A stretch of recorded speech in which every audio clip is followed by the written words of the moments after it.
കോഡേലിയ cruise കമ്പനിയുടെ empress of sea എന്ന കപ്പലിൽ 2 രാത്രിയും 3 ദിവസവും നീണ്ടു നിൽക്കുന്ന മുംബൈയിൽ നിന്നും കൊച്ചിയിലേക്കുള്ള ഒരു കപ്പൽ യാത്രയ്ക്കാണ് ഇന്ന് നാം മുംബൈ ഇൻ്റർനാഷണൽ ഷിപ്പ് ടെർമിനൽ എത്തിയിരിക്കുന്നത്.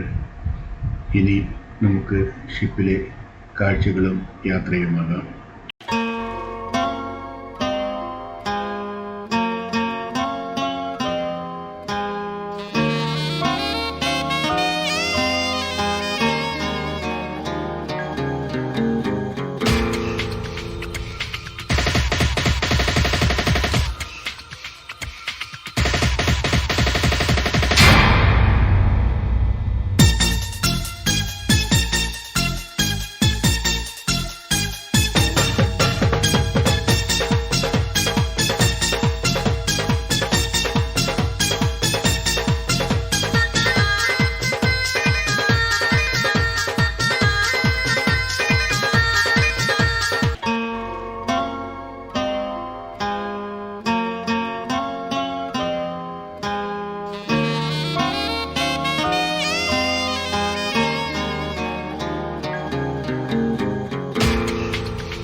तेरा रंग बल्ले बल्ले, तेरी चाल बल्ले बल्ले, तेरा रूप बल्ले बल्ले, तेरे गाल बल्ले बल्ले.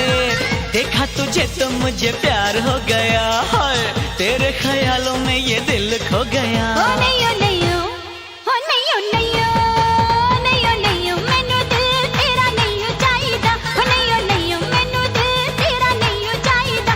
ओ नहीं ओ मैनू दिल तेरा नहीं ओ चाहिदा. नहीं ओ चाहिदा. एक तू ही मेरे नाल नहीं ओ जचदा. ओ एक तू ही मेरे नाल नहीं ओ जचदा.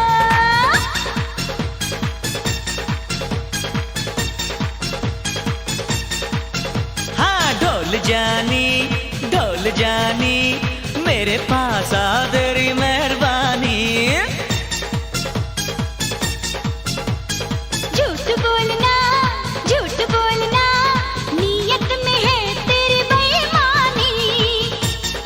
രാവിലെ ഏതാണ്ട് 11:30യോടുകൂടി എയർപോർട്ടിലെ പോലെ തന്നെയുള്ള സെക്യൂരിറ്റി ചെക്കിങ്ങും കഴിഞ്ഞ് ക്രൂയിസ് ഷിപ്പിലേക്ക് കയറി നാം എത്തുന്നത് 5ാം നിലയിലേക്കാണ്.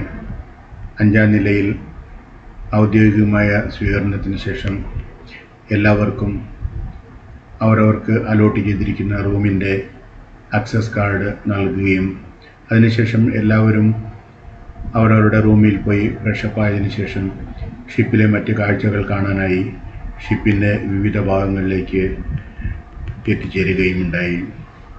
ആദ്യമായി തന്നെ 5ാമത്തെ നിലയിലുള്ള റോയൽ റെസ്റ്റോറൻറ്റിൽ പോയി ഭക്ഷണവും കഴിച്ച് അല്പം ചൊറയൊക്കെ പറഞ്ഞ് അവിടെ ഇരുന്നതിന് ശേഷം അവിടെ നിന്നും മറ്റ് കാഴ്ചകളിലേക്ക് നീങ്ങി 10ാം നിലയിലുള്ള സ്വിമ്മിംഗ് പൂളും ബാറും ബാർ സൈഡിലുള്ള റെസ്റ്റോറൻറ്റും അതുപോലെ തന്നെ 11ാം നിലയിലുള്ള വ്യൂ പോയിൻറ്റും അങ്ങനെ ഒക്കെ കണ്ട് നിൽക്കുമ്പോൾ ഷിപ്പിൽ ഒരു അനൗൺസ്മെൻറ്റ് എത്തുകയായി. എല്ലാവരും 5ാം നിലയിൽ സമ്മേളിക്കണമെന്ന്. 5ാം നിലയിൽ ഏതാണ്ട് ഉച്ചയ്ക്ക് 2:30യോടുകൂടി ഡ്രിൽ ആരംഭിക്കുകയാണ്. ഡ്രിൽ എന്ന് പറഞ്ഞാൽ ഷിപ്പിൽ യാത്ര ചെയ്യുന്ന എല്ലാ പാസഞ്ചേഴ്സും നിർബന്ധമായും അറ്റൻഡ് ചെയ്യേണ്ട ഒരു പരിപാടിയാണ്. ഷിപ്പിൽ യാത്ര ചെയ്യുമ്പോൾ ഏതെങ്കിലും കാരണവശാൽ അപകടം സംഭവിക്കുകയാണെങ്കിൽ ഏതൊക്കെ രീതിയിലുള്ള പ്രിക്കോഷൻസാണ് എടുക്കേണ്ടത്, എവിടെയൊക്കെയാണ് അസംബിൾ ആകേണ്ടത്, എന്തൊക്കെ പ്രിക്കോഷൻസാണ് നാം എടുക്കേണ്ടത്, അതുപോലെ തന്നെ സേഫ്റ്റി വെസലായാലും ലൈഫ് ജാക്കറ്റായാലും മറ്റ് സേഫ്റ്റി ഉപകരണങ്ങളും ഒക്കെ എവിടെയാണ് എന്ന് കൃത്യമായി പറഞ്ഞു തന്ന് എഡ്യൂക്കേറ്റ് ചെയ്യുന്ന ഒരു ട്രെയിനിങ് പ്രോഗ്രാമാണ് ഡ്രിൽ എന്നതുകൊണ്ട് ഉദ്ദേശിക്കുന്നത്. അങ്ങനെ ഡ്രില്ലൊക്കെ കഴിഞ്ഞ്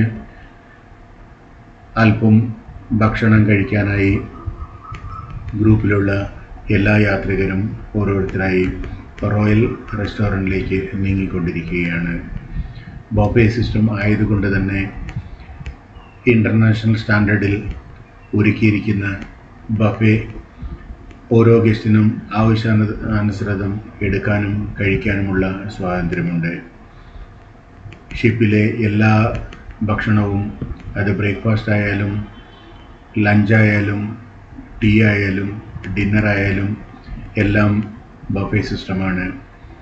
2 പ്രധാന റെസ്റ്റോറൻറ്റുകളാണ് ഈ ഷിപ്പിലുള്ളത്.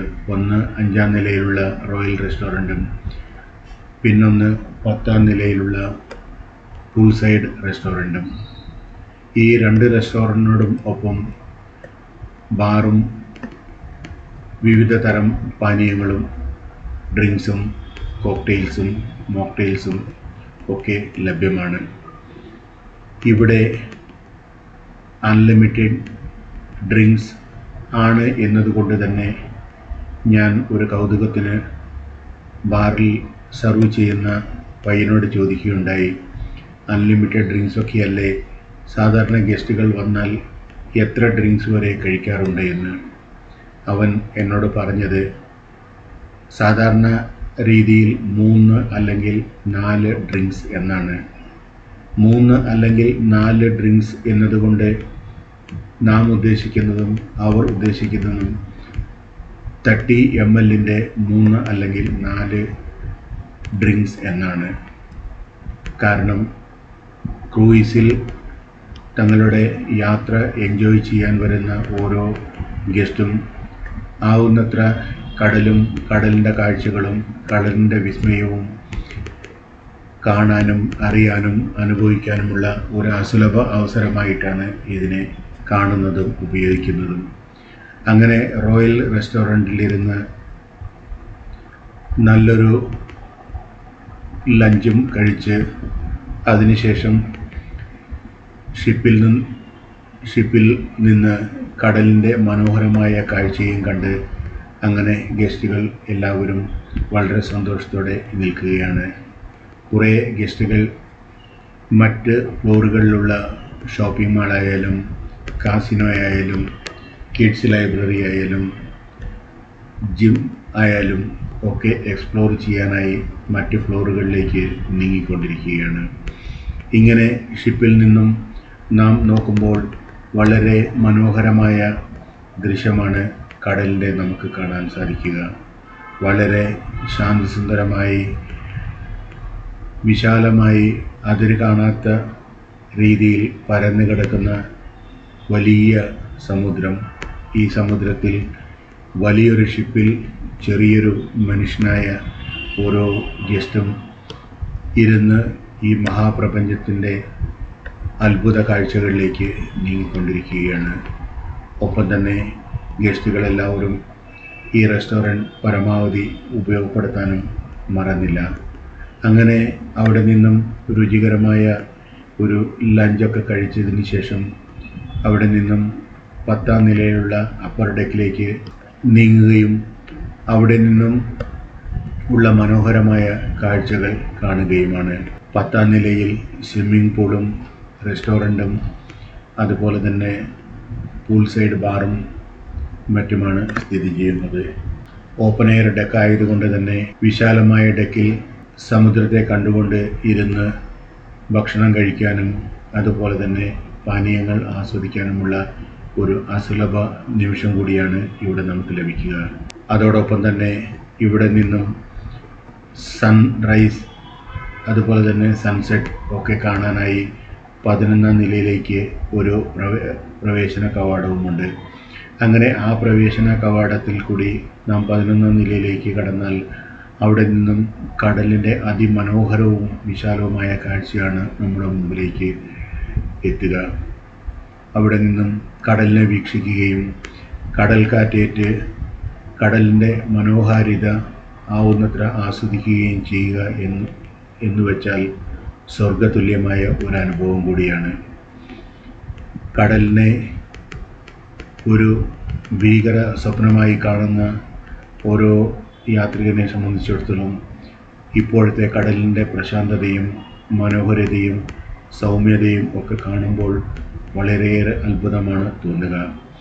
ഈ വിശാലമായ കടലിൽ ദിക്കുകൾ എവിടെയാണെന്ന് പോലും അറിയാത്ത നാം വലുതായ ഒരു ഷിപ്പിൻ്റെ 10ാം നിലയിലും 11ാം നിലയിലും ഇരുന്ന് നാം യാത്ര ചെയ്യുമ്പോൾ ഈ വലിയ ലോകത്ത് നാം എത്ര ചെറിയവരാണ് എന്ന ഒരു ബോധം കൂടി നമുക്ക് ഈ യാത്ര സമ്മാനിക്കുന്നുണ്ട്.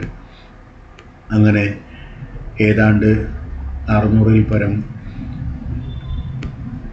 ജോലിക്കാരെയും ഏതാണ്ട് 1000-ൽ കുറയാത്ത ഗസ്റ്റിനെയും കൊണ്ട് ഈ വലിയ ക്രൂയിസ് ഷിപ്പ് എംപ്രസ് മുംബൈയിൽ നിന്നും കൊച്ചിയിലേക്ക് തൻ്റെ യാത്ര തുടർന്നുകൊണ്ടിരിക്കുകയാണ്.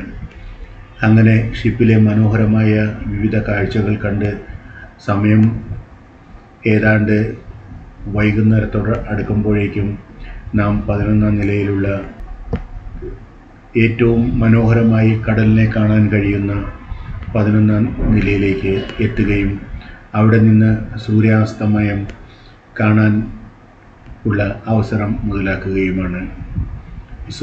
സൂര്യാസ്തമയം ഏറ്റവും മനോഹരമായി കാണാൻ പറ്റുന്ന ഡെക്കാണ് 11ാം നിലയിൽ. 11ാം നിലയിൽ നിന്നും നാം താഴേക്ക് നോക്കുമ്പോൾ നാം സഞ്ചരിക്കുന്ന ഭീമാകാരനായ ഷിപ്പിൻ്റെ മുൻവശമാണ് നമുക്ക് കാണാൻ സാധിക്കുക.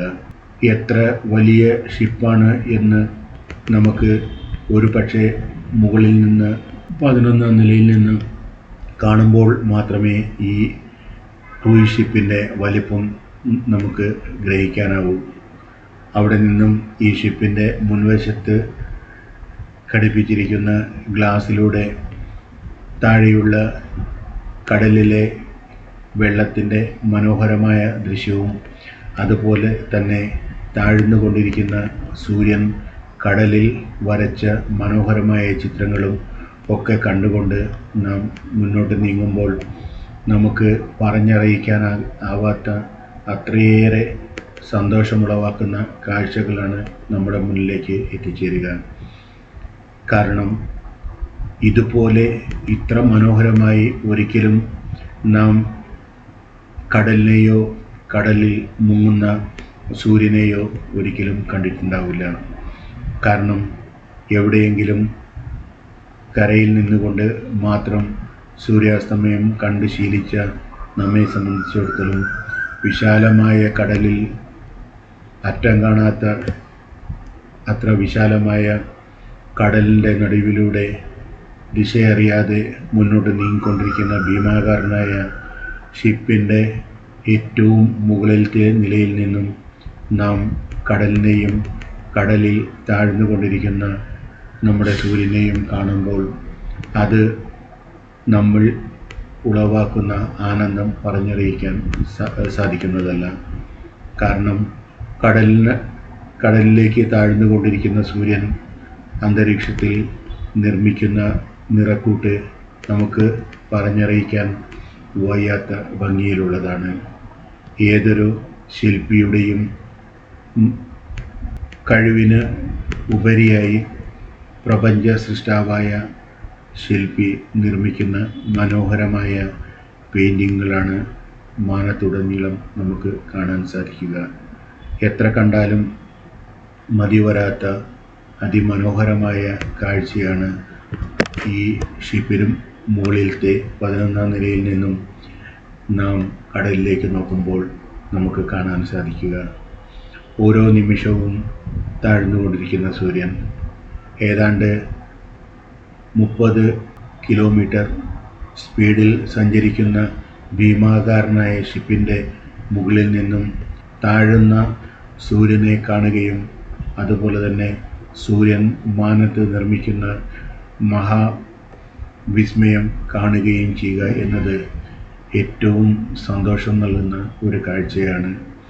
ഇങ്ങനെ ഇവിടെ നിന്നും പ്രകൃതിയുടെ വിശാലതയും ആ വിശാലമായ പ്രകൃതിയിൽ പരന്നു കിടക്കുന്ന സമുദ്രവും ആ സമുദ്രത്തിന് നടുവിൽ ബൃഹത്തായ ഒരു ഷിപ്പിൻ്റെ 11ാം നിലയിലെ ഡെക്കിൽ നിന്നും പ്രകൃതിയെ വീക്ഷിക്കുന്ന പ്രകൃതിയുടെ മനോഹരത ആസ്വദിക്കുന്ന ചെറിയൊരു മനുഷ്യനും